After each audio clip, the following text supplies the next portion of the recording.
otomatis semua organ tubuhnya itu tidak berfungsi, jadi tidak ada kehamilan itu. Tetapi masih ada di kitab salaf pun gitu, ulama-ulama dulu itu mengatakan bahwa mereka itu orang meninggal itu masih ada istilah mereka itu baqiyatul haram, sisa hangat tubuh.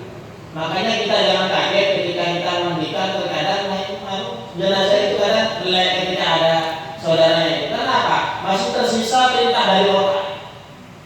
Perintah dari otak, saya nunggu anak saya yang ini. Makanya ketika anaknya sudah datang itu kadang melek kan gitu kan. Karena perintah otaknya masih berfungsi. Meskipun dia tidak bisa dikatakan gitu. Karena pergerakannya itu tidak dikontrol oleh otaknya, oleh ruh. Jadi begini. Terus ini mana tadi? Memandikan, tak langsung mati. Memandikan virusnya adalah langsung mati. Jadi tidak disiram. Khawatir masih ada virus yang Terbawa air. Juga resiko terhadap yang memandikan. Makanya pakai dengan cara mensekat. Dan itu sah menurut fikih mazhab, ya cukup. Yang penting basah. Kan inti dari memandikan itu adalah membersihkan. Inti dari memandikan itu adalah membersihkan. Meskipun yang memandikan itu daknya untuk memandikan.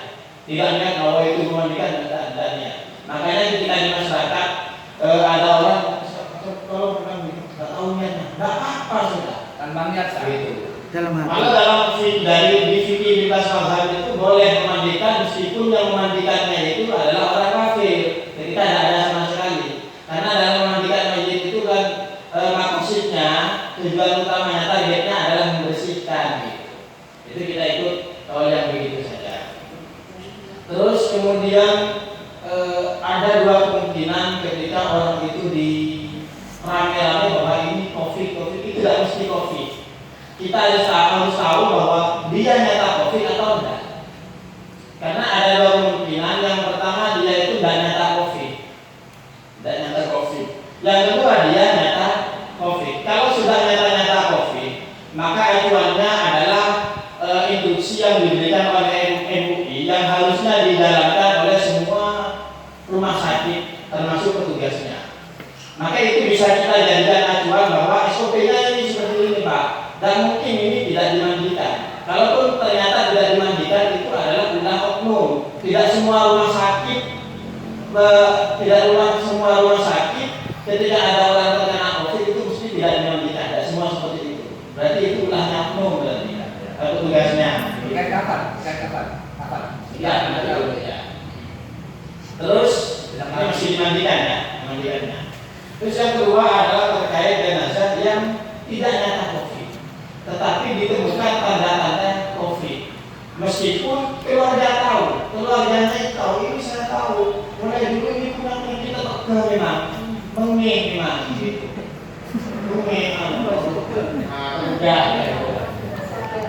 Tapi rumah sakit tidak seperti itu. Ada tidak apa yang bisa diungkapkan oleh saudaranya itu, tetapi berdasarkan temuannya ketika di rumah sakit.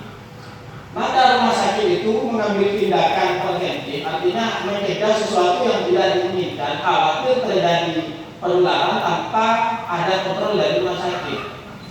Maka kemudian orang tersebut pemakamannya, pemulasarannya juga mengikuti protokol COVID.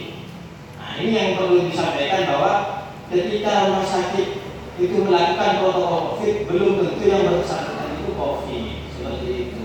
Karena begini, mohon maaf, kalau saya mengistilahkan itu, tidak hanya ulama dulu punya kaidah, dokter sekarang juga punya kaidah. Al-aslu fil asqam al-COVID begitu. Ada dari Allah adamihi. Setiap penyakit itu jaga COVID hingga ada bukti nyata bahwa dia tidak terjadi COVID. Dan itu saya benarkan.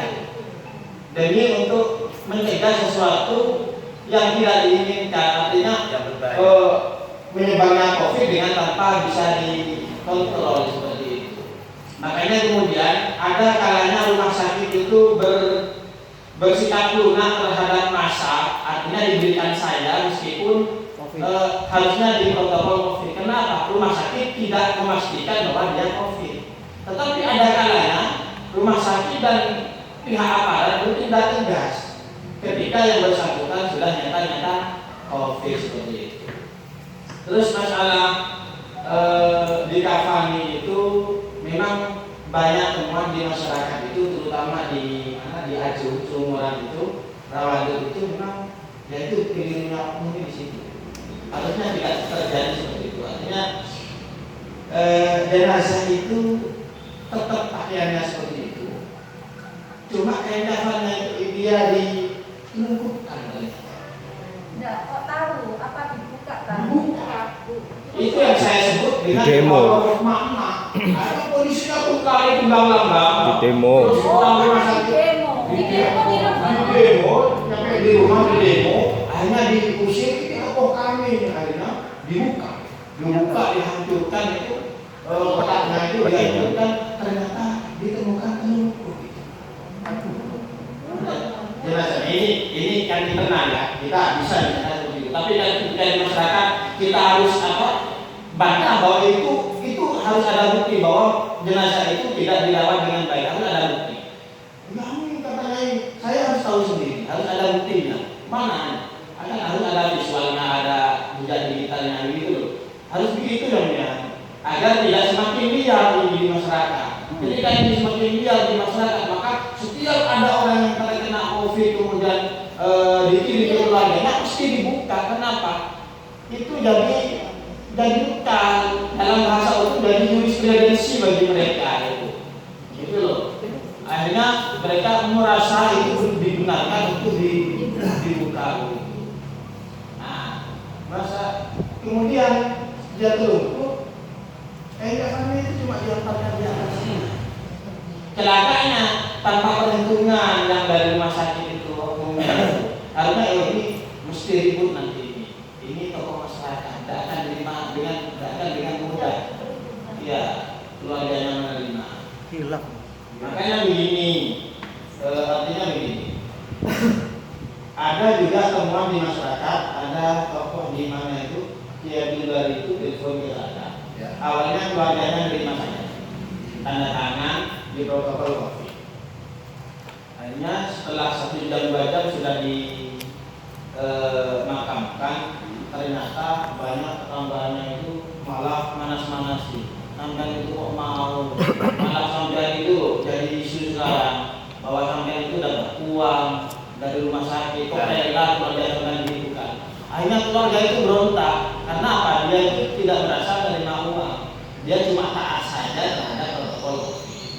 Akhirnya dia punya inisiatif untuk membongkar kembali kuburannya. Saya katakan, nggak boleh, haram itu. Enggak. Kalau ternyata tidak dibungkus kain kafan gimana? Nggak apa-apa. Tanah itu berfungsi sebagai kain kafan kalau sudah kado. Memang ada hukumnya seperti itu.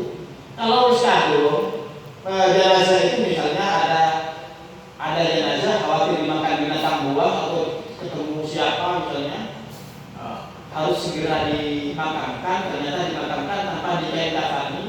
Itu setelah dimakamkan itu tidak boleh dibongkar. Karena apa? Karena penguburan itu sudah dimanjilatil kain kafan sudah. Ketika sudah kandung, Tapi jangan dijadikan acuan semula. Jangan menjadikan acuan awal. Oh, tidak apa-apa nanti itu kain kafannya itu yang lahan itu, jangan seperti itu. Ya, terima kasih. Itu mungkin informasi sekedar yang bisa saya berikan. Untuk lebih lanjutnya mungkin harus ada forum khusus agar hal ini bisa masuk ke otak kita. Informasi ini kita catat secara tuntas seperti itu, termasuk dinamikanya dan juga hukumnya dan juga solusinya ketika hal itu terjadi di masyarakat.